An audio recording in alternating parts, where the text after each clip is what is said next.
بسم اللہ الرحمن الرحیم وَلَقَدْ آتَيْنَا لُقْمَانَ الْحِكْمَةَ أَنِ اشْكُرْ لِلَّهِ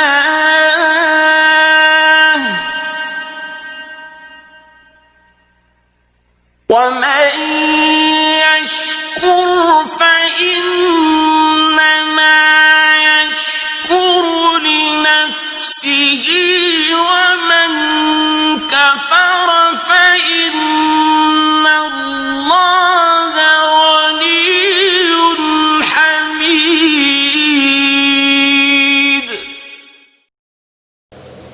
اعوذ باللہ من الشیطان اللعین الرجیم بسم اللہ الرحمن الرحیم الحمد لعبده والصلاة على اہلها اما بعد قال مولانا امیر المؤمنین علی بن ابی طالب صلوات اللہ وسلامہ علیہ وربما سألت الشیء فلا تؤتاه وأوتیت خیرا منه عاجلا او آجلا او صرف عنك بما هو خير لك فلرب أمر قد طلبته فيه هلاك دينك لو أوتيته فلتكن مسألتك فيما يبقى لك جماله وينفى عنك وباله فالمال لا يبقى لك ولا تبقى له واعلم يا بني أنك إنما خلقت للآخرة ولا للدنيا وللفناء ولا للبقاء وللموت لا للحياة وأنك في قلعة ودار بلغة وطريق إلى الآخرة صدق مولانا امیر المؤمنین علی بن ابی طالب صلوات اللہ وسلامہ علیہ. سامعین و ناظرین کرام، سرنامہ کلام میں، سرنامہ گفتگو میں مولا کائنات امیر المؤمنین علی بن ابی طالب کے مکتوبات میں سے مکتوب نمبر 30 کے چند کلمات کی تلاوت کرنے کا شرف حاصل ہوا. مولا کائنات امام حسن مجتبیٰ کو مخاطب قرار دے کر بہت ساری پیغامات اس مکتوب کے ذریعے ہم تک پہنچانے، اپنے چاہنے والوں تک پہنچا رہا ہے. مولا کائنات امیر المؤمنین امام حسن مجتبیٰ سے مخاطب ہو کے فرما رہے ہیں وَرُبَمَا سَأَلْتَ الشَّيْءَ فَلَا تُؤْتَاهُ وَأُوتِيتَ خَيْرًا مِنْهُ آجِلًا أَوْ عَاجِلًا. اور کبھی یہ بھی ہوتا ہے کہ تم ایک چیز مانگتے ہو بارگاہ خداوندی سے اور وہ حاصل نہیں ہوتی ہے. یعنی اکثر طور پر اگر دیکھا جائے ہم خدا سے بہت ساری چیزیں طلب کرتے ہیں، بہت ساری دعائیں کرتے ہیں، لیکن وہ ہمیں حاصل نہیں ہوتی. مگر دنیا یا آخرت میں، مولا فرما رہے ہیں مگر دنیا یا آخرت میں اس سے بہتر چیز تمہیں مل جاتی ہے. یعنی اس کا فلسفہ خدا کی ذات جانتی ہے کہ ہماری دعائیں قبول نہیں ہوتی ہے، لیکن اس سے بہتر چیز یا اسی دنیا میں یا اس دنیا میں، اگرچہ ہم نے مانگا ہے کوئی اور چیز، لیکن خدا کی ذات اسی چیز کو، ہماری اس دعا کو قبول نہ کرے، لیکن اس سے بھی بہتر وہ ایک چیز ہمارا مسئلہ، ہماری دعا خدا قبول کرے. مولا فرماتے ہیں او صرف عنک لما ہوا خیر لک، یا تمہاری کسی بہتر مفاد کے پیش نظر تمہیں اس سے محروم کر دیا جاتا ہے. یعنی کبھی کبھار ایسا ہوتا ہے دعا قبول نہیں ہوتی ہے، رد ہوتی ہے، لیکن اس کا فلسفہ یہ ہے کہ ہماری بہتری کے لیے، ہماری اچھائی کے لیے، ہماری ہی فلاح و بہبود کے لیے خدا نے اس چیز کو قبول نہ کیا ہو، ہمیں اس کی استجابت سے محروم رکھا ہو. فَلَرُبَّ عَمْرٍ قَدْ طَلَبْتَهُ فِيهِ هَلَاكُ دِينِكَ لَوْ أُوتِيتَهُ. اس لیے کہ تم کبھی ایسی چیز بھی طلب کر لیتے ہو کہ اگر تمہیں وہ چیز دے دی جائے تو تمہارے دین تباہ ہو جائے. یعنی ایک ایسی چیز کو طلب کرتا ہے، اگر اس کو مل جائے تو ممکن ہے کہ اس کی وجہ سے آپ کی دین تباہ و برباد ہو جائے. لذا تمہیں بس وہ چیز طلب کرنی چاہیے جس کا جمال پائیدار ہو. مولا کائنات فرماتا ہے فَلْتَكُنْ مَسْأَلَتُكَ فِي مَا يَبْقَى لَكَ جَمَالُهُ، یعنی ایک ایسی چیز کو طلب کرنی چاہیے جس کا جمال پائیدار ہو اور جس کا وبال تمہارے سر نہ پڑنے والا ہو. ایسی چیز کو کیا ہے طلب کرے. رہا دنیا کا مال، دنیا کے مال کے بارے میں مولا کائنات ارشاد فرما رہے ہیں وَأَلَمْ يَا بُنَيَّ، تم نہ یہ تمہارے لیے رہے گا دنیا کے مال اور نہ تم اس کے لیے رہو گے. یاد رکھو کہ تم آخرت کے لیے پیدا ہوئے ہو نہ کہ دنیا کے لیے. انما خلقت للآخرۃ ولا للدنیا وللفناء ولا للبقاء، اور نہ دنیا کے لیے پیدا کیے ہیں اور نہ بقا کے لیے تمہیں پیدا کیا گیا بلکہ فنا کے لیے تمہیں خلق کیا گیا ہے. وللموت لا للحیات، اور موت کے لیے بنے ہو نہ حیات کے لیے. پھر مولا کائنات فرماتے ہیں وَأَنَّكَ فِي قُلْعَةٍ وَدَارِ بُلْغَةٍ وَطَرِيقٍ إِلَى الْآخِرَةِ، تم ایک ایسی منزل میں ہو جس کا کوئی حصہ ٹھیک نہیں ہے اور ایسے گھر میں ہو جو آخرت کا ساز و سامان مہیا کرنے کے لیے ہے. یعنی یہ دنیا ایک ایسا گھر ہے، اس گھر میں بیٹھ کر آخرت کے ساز و سامان مہیا کرنے کے لیے خداوند عالم نے ہمیں اس دنیا میں بھیجا. تبھی تو روایت میں حدیث میں جو فرمایا کہ الدنیا مزرعۃ الآخرہ، دنیا آخرت کی کیا حیثیتی ہے، یعنی اس دنیا میں بیٹھ کر اس جہاں کے لیے ساز و سامان فراہم کرنے کی یہ جگہ ہے.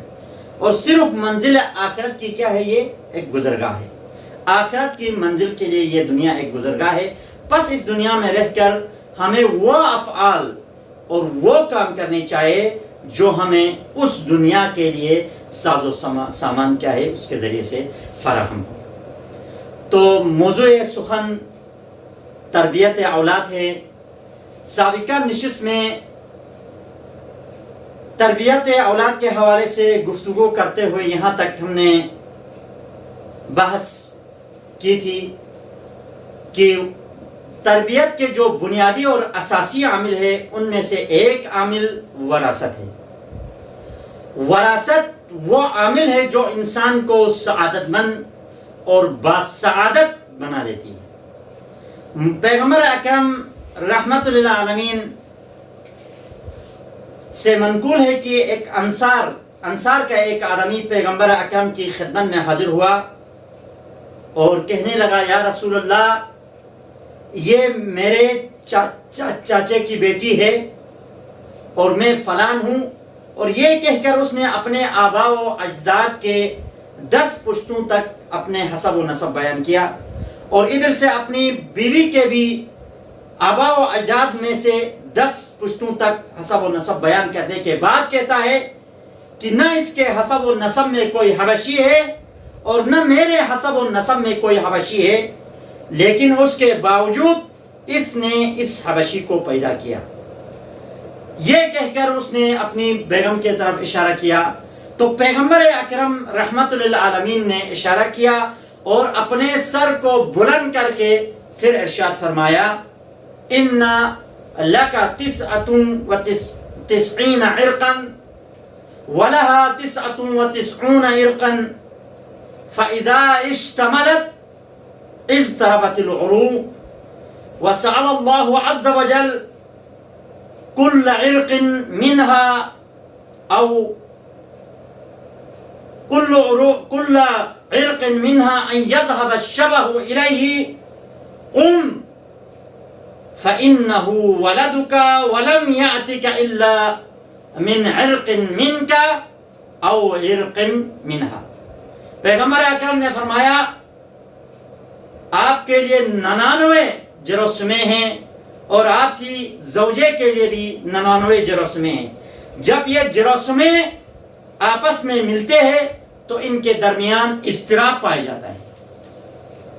اور خداوند عالم نے ان جراثیموں میں سے ہر ایک سے خداوند عالم سوال کرتا ہے اور حکم دیتا ہے کہ اپنی شکل اور شبہ میں آ جاؤ، یعنی اپنی شکل اور شبہ کو ظاہر کرو۔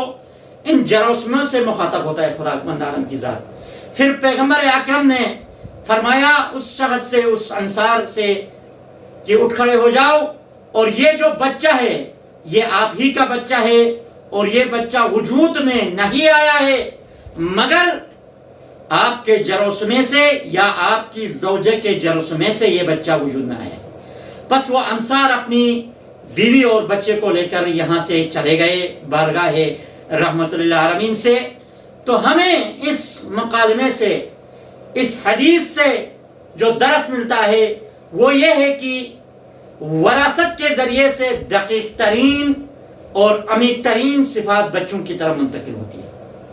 اور اسلام نے بھی بہت سارے احکام کو اسی کی بنا پر مرتب کیا ہے، اور انہی میں سے بعض کی طرف میں انشاءاللہ اشارہ کروں۔ سب سے پہلا یہ ہے کہ جو شخص ازدواجی زندگی سے منسلک رہنا چاہتا ہے، جو شخص شادی کرنا چاہتا ہے، تو اس کو اسلام نے بہت ہی اصرار اور تاکید کے ساتھ اسے حکم دیا ہے کہ جس لڑکی کے ساتھ شادی کرنا چاہتا ہے، جس کے ساتھ زندگی گزارنا چاہتا ہے، اس کے بارے میں جستجو کرے، فحص کرے، اس کے احوال اور امور زندگی کے بارے میں جستجو کرے۔ سب سے پہلے جس کے ساتھ آپ شادی کرنا چاہتے ہیں، اپنے علقۂ ازدواج کو برقرار یعنی ربط دینا چاہتے ہیں، علقۂ ازدواج کو قائم کرنا چاہتے ہیں، اس کے اندر سب سے پہلے جس چیز کو مد نظر رکھنا ہے وہ ہے اس کا عقیدہ۔ سب سے پہلے اس لڑکی کے عقیدے کے بارے میں کیا ہے سوال کرے، کیونکہ انسجام بین الزوجین، میاں بیوی کے درمیان جو علقہ ریلیشن شپ جو ہے اس وقت تک درست نہیں ہے جب تک ان کی فکری اور عقائدی ریلیشن مکمل نہ ہو، جب تک ان کا فکری ارتباط عقیدے کے اعتبار سے دونوں کا عقیدہ ایک نہ ہو، اس وقت تک کیا ہے یہ ازدواجی زندگی کا علقہ کیا ہے قائم نہیں ہو سکتا ہے۔ کیونکہ صرف اور صرف جسمانی متلائم ہونا، جسمانی علقے کو تعلقات کو بڑھانا، یہ اس مطلوب حقیقی جو مقصود حقیقی ہے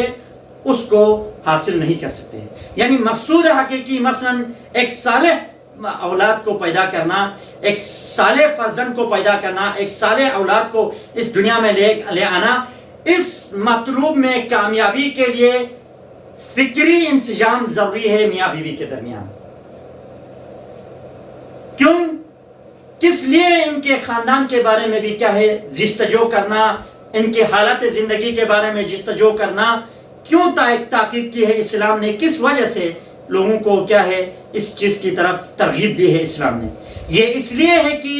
اگر خدا نخواستہ جس عورت سے آپ شادی کرنا چاہتے ہیں ان کے اندر کوئی مصیبتیں، کوئی بلائیں، کوئی امراض نفسانیہ ہو،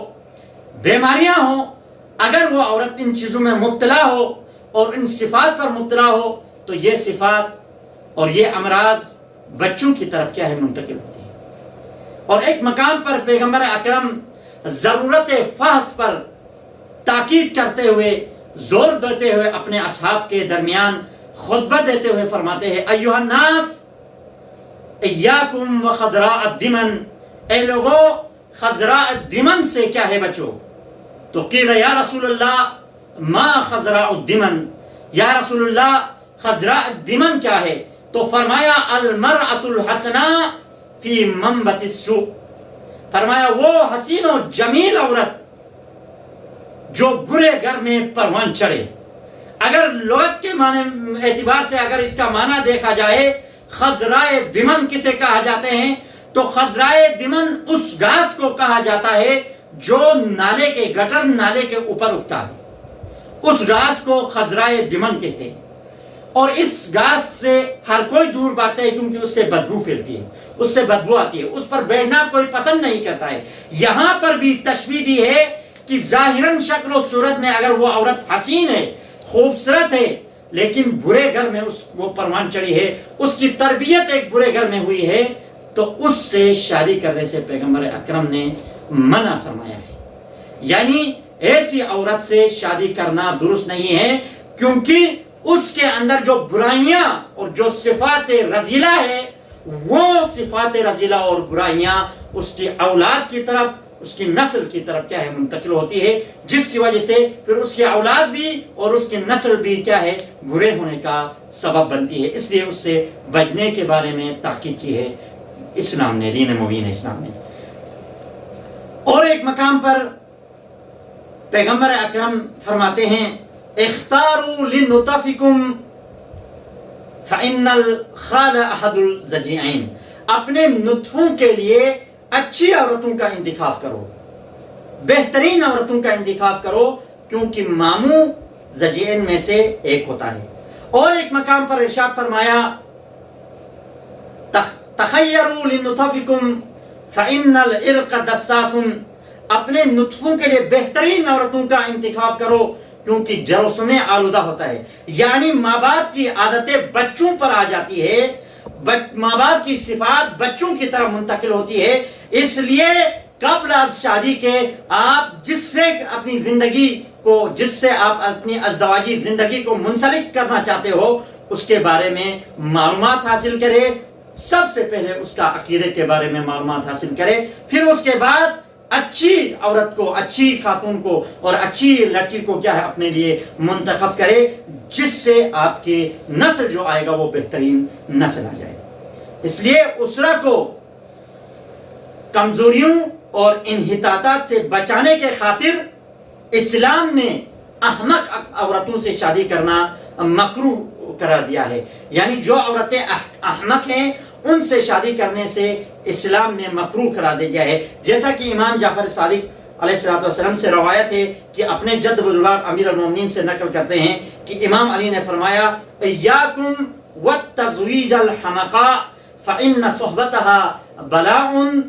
وولدها ضیاء. یعنی حمقاء یعنی احمق عورتوں سے شادی کرنے سے بچو، کیونکہ ان کے ساتھ زندگی گزارنا ہلاک ہونے کے مانند ہے، اور ان سے جو اولاد اور نسل آئی وہ اولاد اور نسل پیدا کرنا زیاں کرنے کے مانند ہے. یعنی پس ان روایات سے، ان آیات سے ہمیں یہ درس ملتا ہے، بھلے اس عورت کے 10 پشتوں پیچھے جا کے بھی اگر کوئی برا انسان اس کے خاندان کے اندر، اگر کوئی بری صفت ان کے خاندان کے اندر ہے تو وہ بھی آپ کے بچوں کی طرف منتقل ہونا ممکن ہے. تو بس اس سے پتہ چلتا ہے دین مبین اسلام نے جو قانون اور جو دستور دیا ہے اس دستور پر عمل کرتے ہوئے اگر کوئی اپنی ازدواجی زندگی کو گزارنا چاہتا ہے تو سب سے پہلے جس عورت سے شادی کرنا چاہتے ہو اس کے انتخاب میں، اس کے عقیدے کے بارے میں، اس کے خاندان کے بارے میں، اس کی زندگی اور اس کے امور دنیا اور اس کے چال چلن اور اس کے گفتار اور کردار کے حوالے سے معلومات حاصل کرے. پھر اس کو اپنی ازدواجی زندگی میں اپنی شریک حیات بنا کر اپنے پاس لائیں. بس انشاءاللہ اس موضوع کے اوپر انشاءاللہ مزید گفتگو کی جائے گی آنے والی نشستوں میں، اور دعا کرتے ہیں پروردگار ہمیں اپنی تربیت اور اپنے اسرہ کی تربیت صحیح معنوں میں کرنے کی توفیق عطا فرما. وآخر دعوانا